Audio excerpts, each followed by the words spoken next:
ఆయన మాటలు చెప్పాలంటే డెవలప్మెంట్ విత్ ఈక్వల్ డిస్ట్రిబ్యూషన్ అని చెప్పి ప్రవచించిన మహానాయకుడు బాబాసాహెబ్ అంబేద్కర్.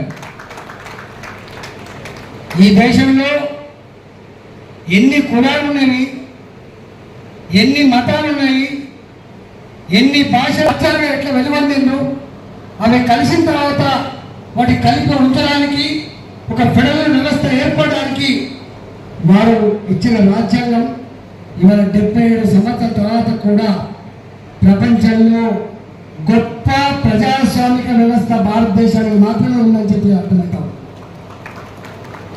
అమెరికా లాంటి దేశానికి 140 కోట్ల జనాభా కలిగి, ఇన్ని వైవిధ్యాలు కలిగి, ఇన్ని సంస్కృతులు సాంప్రదాయాలు కలిగి ఒక ఫెడరల్ సెటప్లో ఉన్న దేశం ఈనాటి కూడా చెక్కు చెదరకుండా కలిసి ఉండడానికి, జీవించడానికి పునాది. మనతో పాటునే వచ్చింది పాకిస్తాన్కు స్వతంత్రం. ఇటు పక్కకు బంగ్లాదేశ్, అటు పక్కకు ఆఫ్ఘనిస్తాన్,